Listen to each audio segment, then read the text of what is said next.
But now I don't see those cobbles and curbs. I don't hear the blues anymore.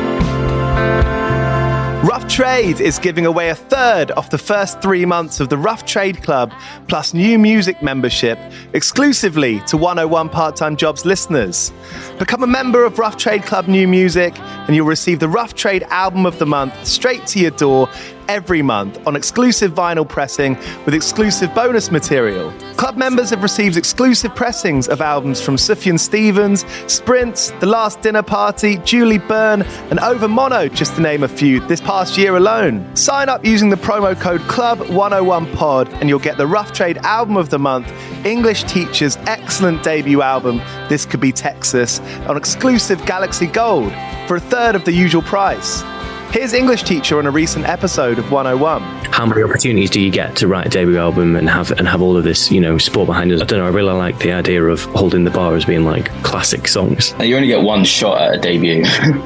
Don't want the album of the month but still want all the benefits? Sign up to the standard tier using Club 101 Pod and you'll still get the first month free. You'll also get free shipping on all orders, 10% off the bar and on secondhand vinyl in store, and exclusive access to sold out Rough Trade events. So don't hang around.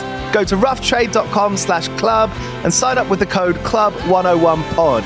That's CLUB101POD and claim money off the album of the month, English Teachers This Could Be Texas, today. This offer's available to UK residents only.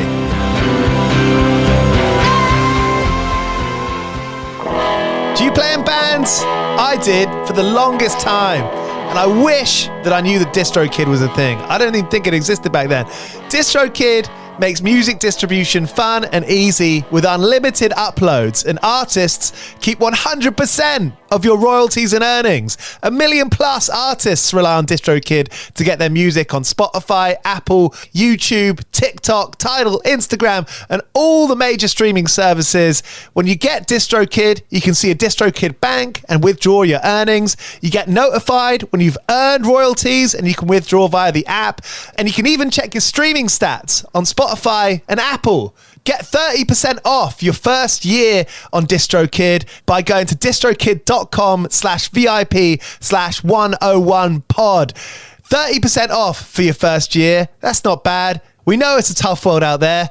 Why don't you make it easier for yourself? And to get 30% off that free year as an artist, where you get 100% of your royalties and earnings, go to distrokid.com/VIP/101pod. All right, stay with me. I'll be right back after this. The Vietnam War, it's over. Your job has just begun. A new HBO original limited series. Welcome to the world of spycraft. Strap in.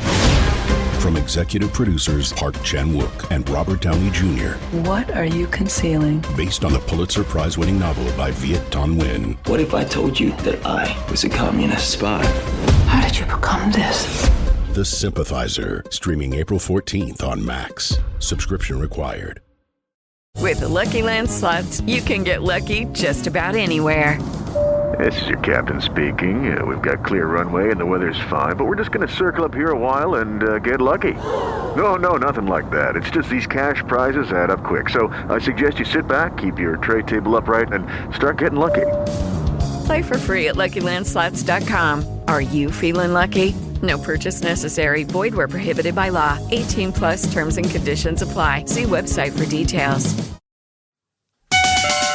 All right, you're listening to 101 Part-Time Jobs with me, Giles Bidder, and 101 Jobs David Holmes has done. The Belfast DJ, film scorer, record producer, seemingly constantly been on the move, making interesting experiences that we can share with him, really.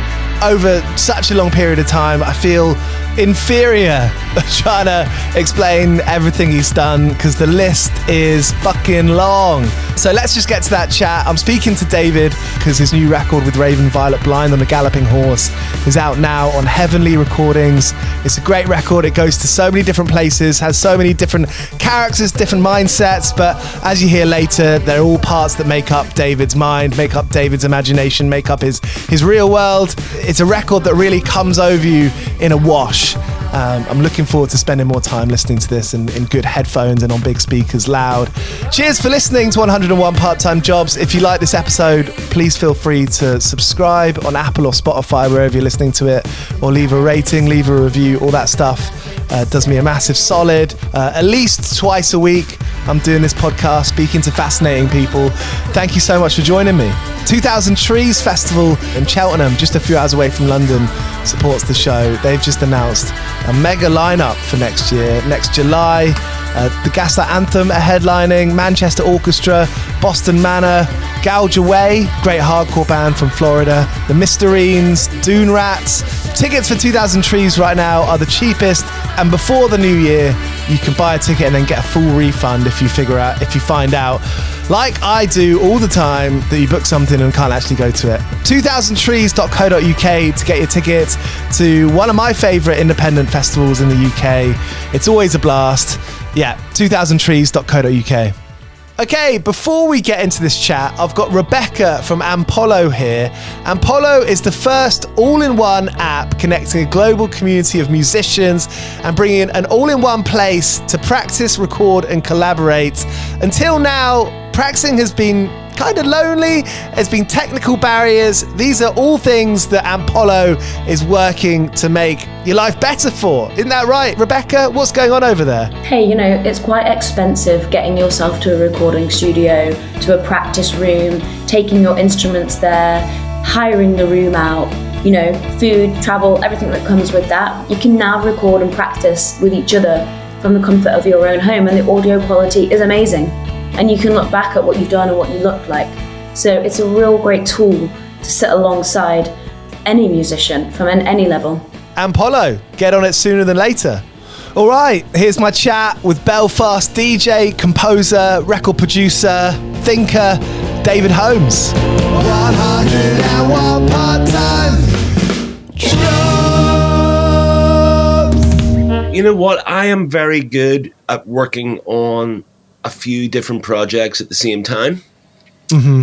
Because one of the things about film and making a record is to have the luxury of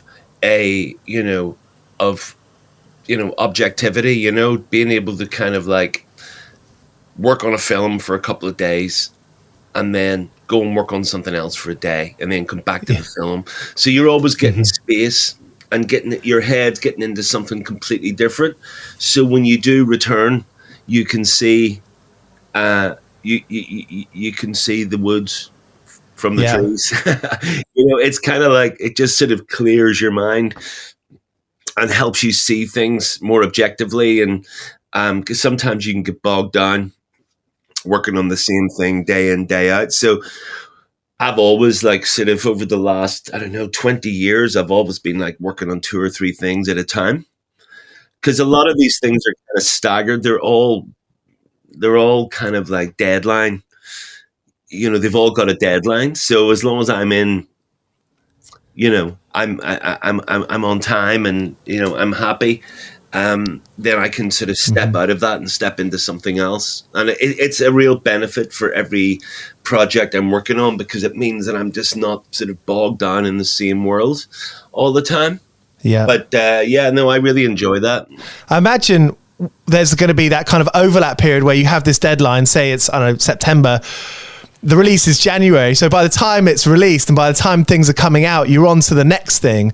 Do you find yourself, can you kind of navigate and stay on top of that quite well when it comes to promo and being present for the album release or movie release, whatever it is?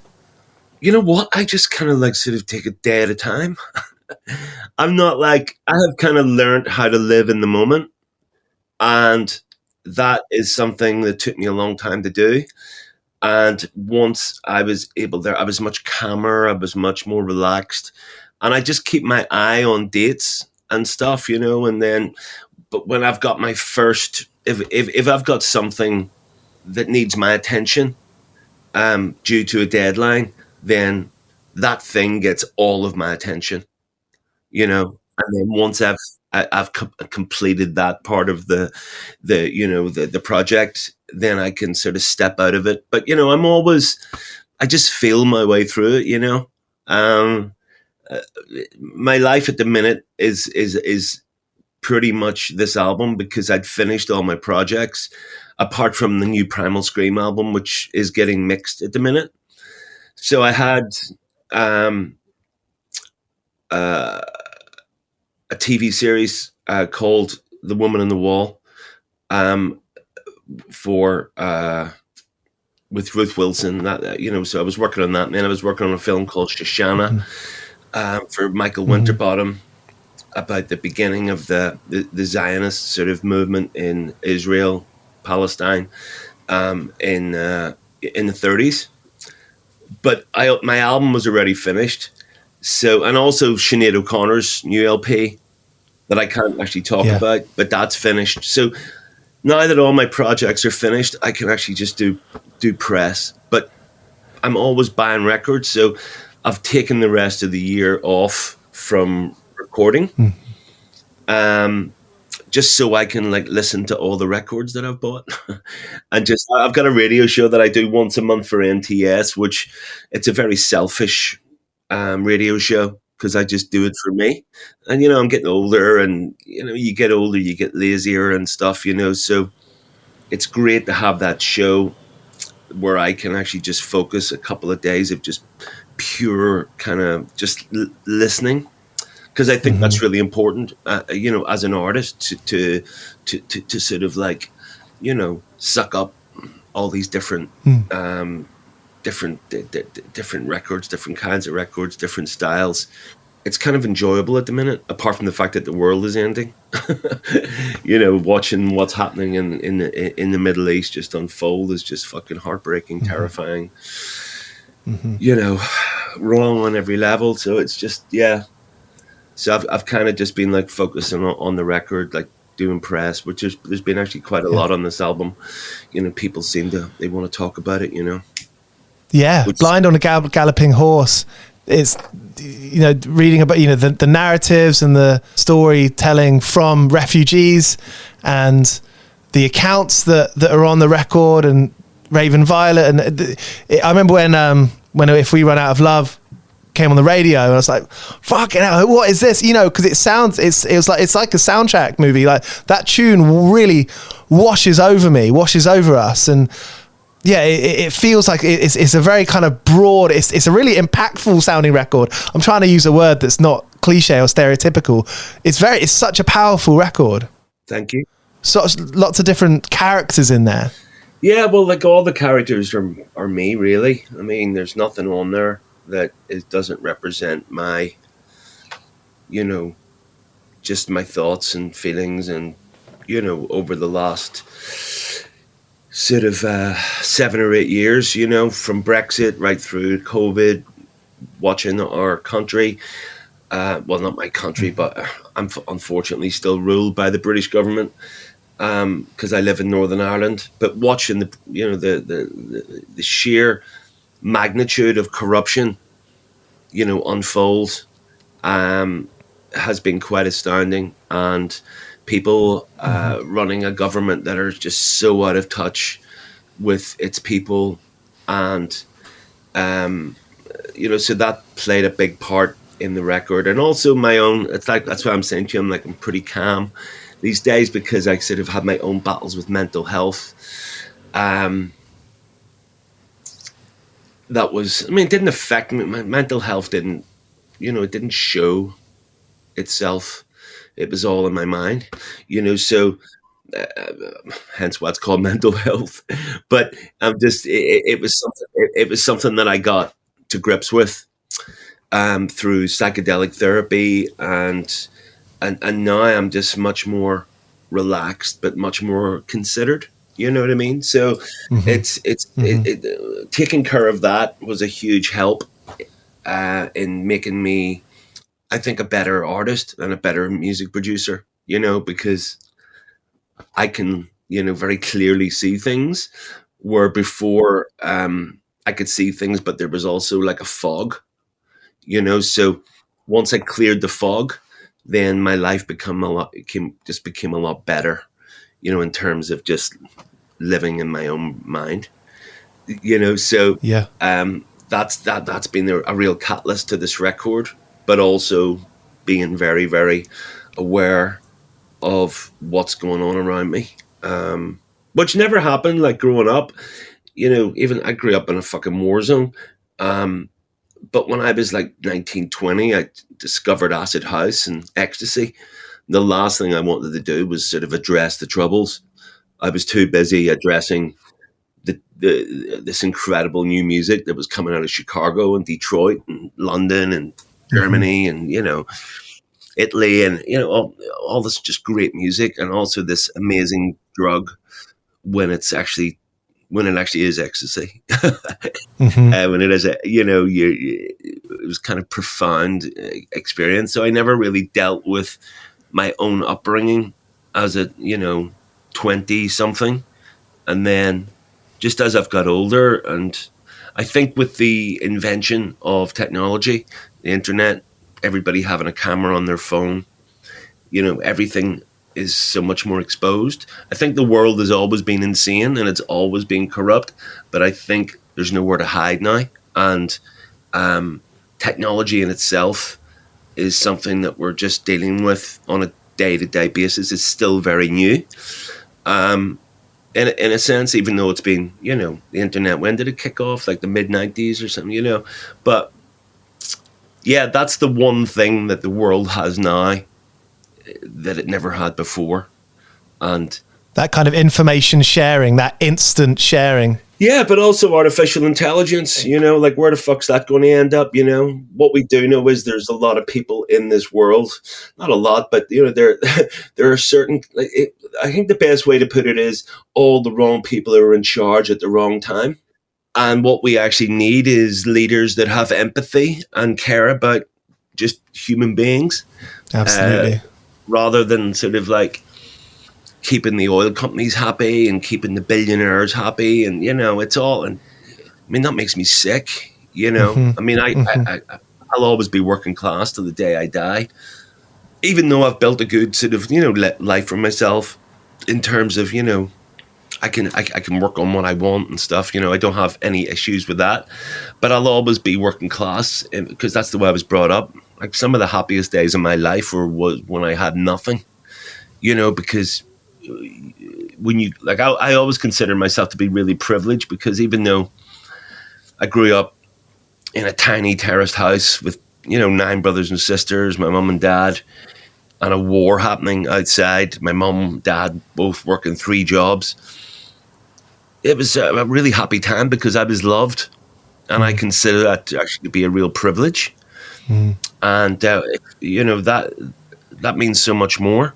And when you see people that are just struggling on the streets and they're constantly being dangled this carrot of fear, we should be afraid of immigrants. We should be afraid of, just marches. But actually, the real problem is actually the people who are actually running the show, and there wouldn't be all these mass strikes and marches if the government was actually doing their job with some humanity.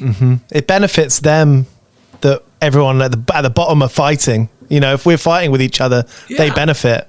Yeah, I mean, how can you say that like marching for Palestine is a hate march? People are just marching to get them to stop blowing all those children to smithereens like every night in the fucking dark. Go after Hamas. Yes, what happened on October the 7th, which was appalling. But, it didn't start on October the 11th or 7th. It started long before that. It's like, why did that happen? And is going into Gaza, which is already like an open air prison with limited supplies, is that the answer? No, it's not. It's just going to make things worse. Benjamin Netanyahu is a fucking war criminal, but before that, he was just a criminal, up to his fucking neck in fraud, And now, which is really encouraging, I've seen that people of Palestine, Israel, are coming out on the streets demanding that he fucking steps down. Because he's just, if you're talking about distraction. So a lot of this stuff went into the lyrics and stuff, and you know, my mental health. It's all wrapped up in one sort of story, really, because you know, I think if you were lucky, and I consider myself one of the lucky ones, and I've got a feeling you might be one of the lucky ones as well.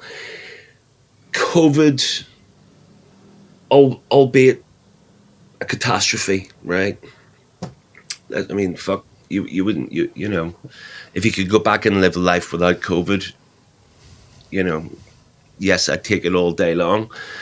But I always look for the positive, and COVID was a time for a lot of people, if you were one of the lucky ones, where you could just reset and think about how you're living your life, how you want to live your life, kind of person you want to be. I mean, I always want to be the best version of myself. You know, to me, that's totally logical. Everybody should be doing that, you know. If there was more love in the world and less hate, you look at the money that's went into funding, to helping Benjamin Netanyahu, when that money, and we're talking about like hundreds of billions, you're like, surely that could have fed everyone and build more affordable housing for people on the you know, on the bottom line. So yeah, the world is fucking crazy, and I tried to get as much. I mean, that's just what I was going through. Like, you know, it was nothing contrived. It just happened because I write everything down. You know, I write, if I see something written down that I like, it's turn of phrase or something. I just overhear something on television or conversation. I write it down. You know, and I don't analyze why I write it down. I just write it down, and then when I go to look at it afterwards, I start to put it all together and form verses and choruses and like lines and stuff. So then you find out, after you've actually written a song, that you find out what you've been thinking about. Yeah. You know? Yeah. Like what you're writing about. You're like, oh my God, that is about my struggle with mental health, or that is about, you know, refugees, or, you know. But life is full of all sorts of fucking, you know, like working with Sinead O'Connor had a profound effect on me, you know. Very fortunate to become friends, seeing the real Sinead, beautiful, fiercely intelligent woman who had the wickedest sense of humor, but also incredible, very strong views, which she was proven right on a lot of, you know, on everything that she said, you know. So like all that goes into when you actually make a record that's got your name on it, you know, when there's songs that have been written by you. All this stuff in life feeds in to the process you're going through. And, you know, you don't even realize you're going through a process because you're just living in it, you know. Blind on a Galloping Horse is a great name to wrap that up in. I just thought it was a great metaphor for where we are, you know. Everything's going so fast, and we're being kind of like bombarded with information and points of view and just chaos. And, you know, so I thought Blind on a Galloping Horse was one way of kind of putting that. It sort of was quite sort of poetic. The saying actually comes from, it's an old Irish sort of adage, or it might even be like Northern English, but it's kind of like, it's stating the obvious. You know, it's so obvious that a blind man on a galloping horse could see it, you know. So it has sort of like, you know, it has layers. And yeah, the minute I realized that, I just knew you can't call this album anything else. 101.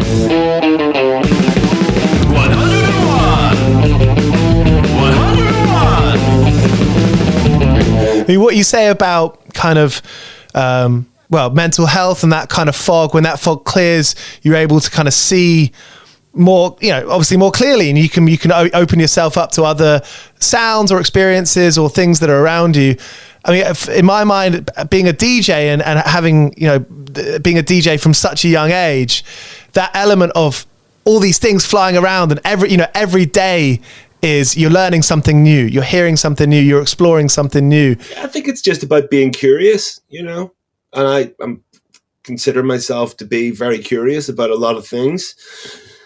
And that kind of all just sort of embeds itself in your psyche, and ideas start to form, come out of that, like half the time I don't even where did that come from, and you kind of realize, oh yeah, you know what I mean? So you kind of start looking back and, because it's all about sort of sucking it up and not being blind to,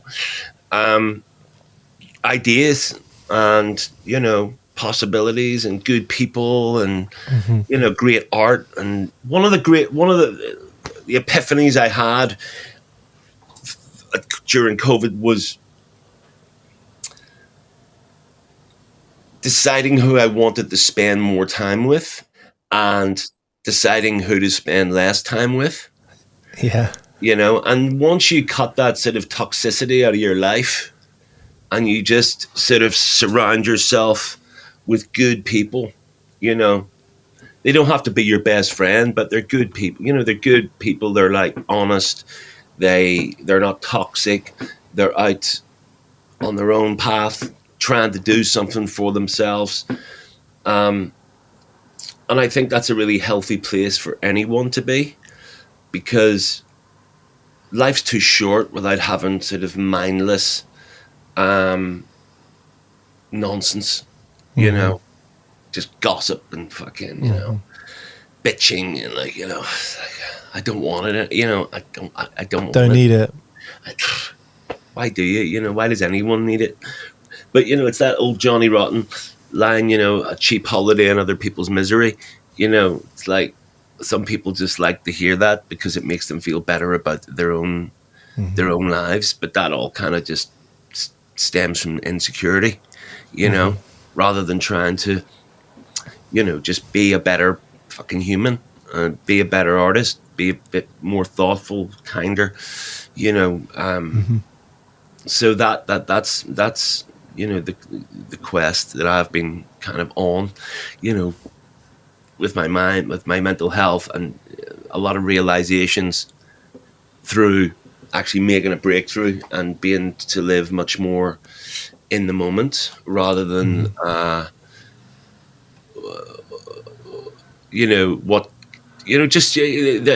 imagination is such a powerful thing. Half the time people worry about nothing, and that's what I was doing. I was extreme, inventing problems for myself. It's called pure O. It's like a really intense form of OCD, but without the compulsion. So you get negative thoughts, but everybody gets negative thoughts, but mine hung around, and so it's sort of on this Ferris wheel of hell, and suddenly you're sort of creating these kind of self-fulfilling prophecies, so it's, I can relate. Yeah. So that was definitely a really big destructive beast in my life. But the other 70% of that obsession was being able to, constantly work on different projects and give every single project my heart and soul, because that's just another thing that is very working class mentality, is if you get an opportunity to do something, especially something that you love, don't fuck it up,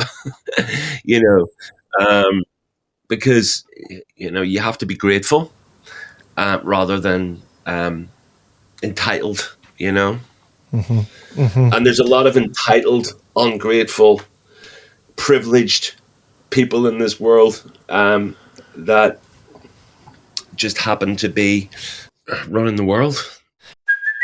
Hey, it's Kaylee Cuoco for Priceline. Ready to go to your happy place for a happy price? Well, why didn't you say so? Just download the Priceline app right now and save up to 60% on hotels. So whether it's Cousin Kevin's Kazoo Concert in Kansas City, go Kevin, or Becky's Bachelorette Bash in Bermuda, you never have to miss a trip ever again. So download the Priceline app today. Your savings are waiting.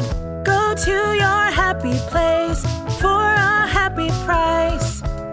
Go to your happy price, Priceline. I think a lot of these big companies are really making, and government as well, they're profiting off our insecurity. And so we always think that we need that shirt or that pair of trousers or that car, you know, whatever it is. And it makes me think that as an artist, we're surrounded by capitalism, of course.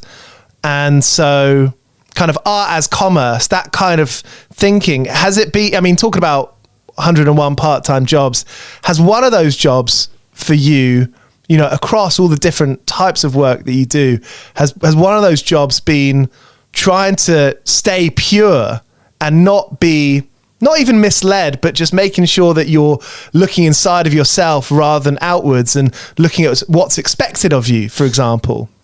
I don't do anything that's expected of me. I just do what I do. Having integrity and doing it to the best of my ability is just something that's inbuilt.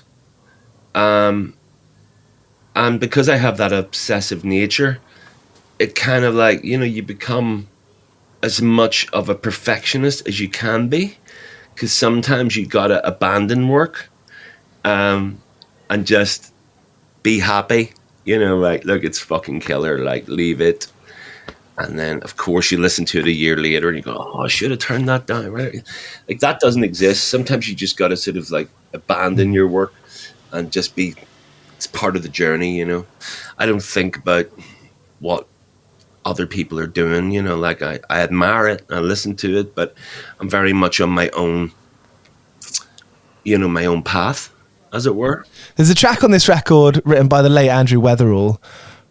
Really great to hear his work, to hear his music after this time. What's the story there? That was a song that I didn't write. That was a track that Andrew wrote and recorded like fucking 10 years ago, maybe more. But it never seen the light of day due to sort of, there was just some legal disputes. And I wanted to honor Andrew on my album. The album was actually dedicated to him. And I started listening to that album that's never seen the light of day. And that track just fitted very, very neatly into my narrative. It's actually just, it's about what we were saying like 5 minutes ago about, you know, being careful who you hang out with and don't be fucking wasting any time with toxicity and people who are negative and are just moaning all the time. It's like, just get fucking on with it and, you know, do the best you can, because, like, you know, it's like I laugh myself to sleep thinking about the company I used to keep, you know. So that fitted beautifully into the narrative, and it was great to do it because it's being sung by a female, and Andrew would have loved that. You know, he would have loved this version. I know he would have, you know.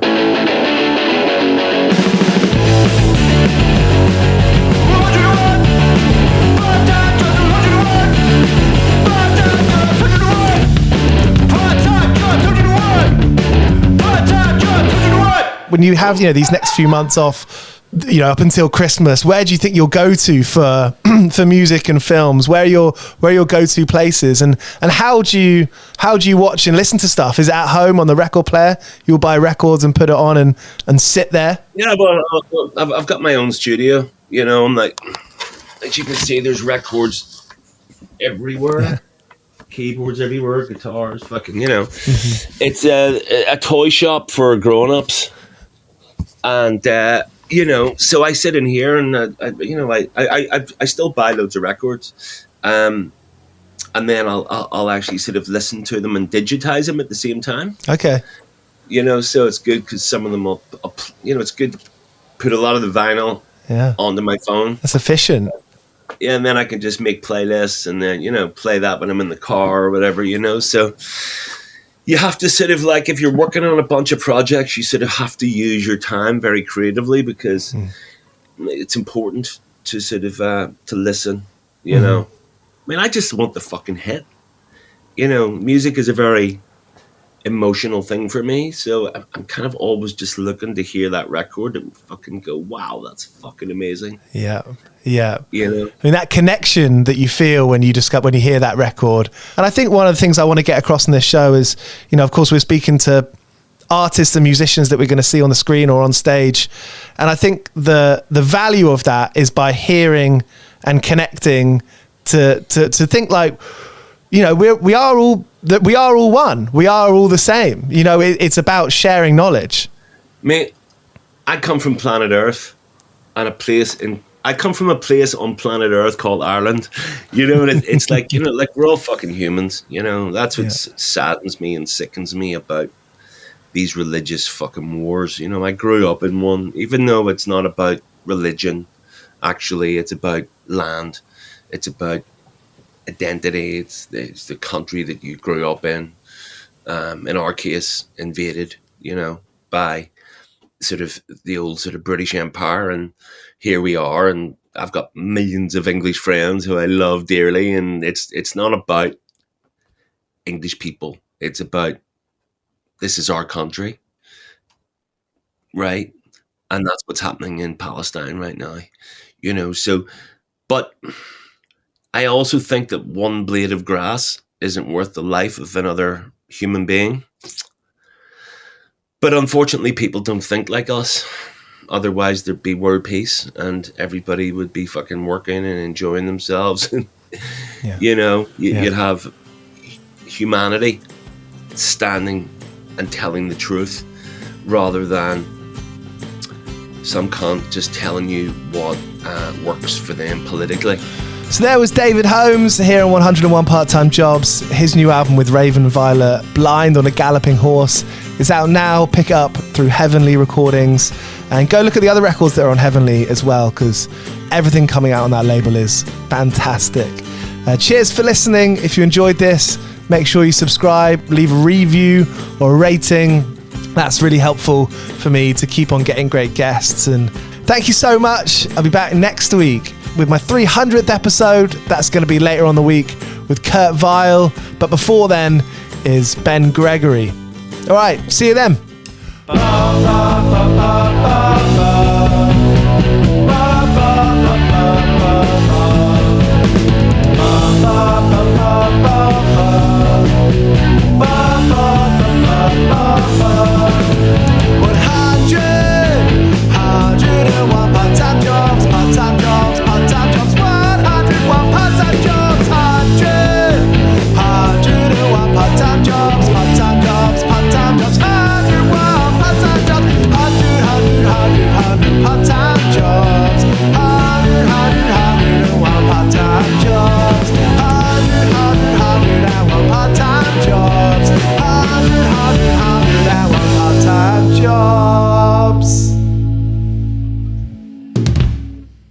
Hey guys, it is Ryan. I'm not sure if you know this about me, but I'm a bit of a fun fanatic when I can. I like to work, but I like fun too. It's a thing. And now the truth is out there. I can tell you about my favorite place to have fun. Chumba Casino. They have hundreds of social casino style games to choose from with new games released each week. You can play for free anytime, anywhere. And each day brings a new chance to collect daily bonuses. So join me in the fun. Sign up now at ChumbaCasino.com. No purchase necessary. VGW Group. Void where prohibited by law. See terms and conditions. 18+.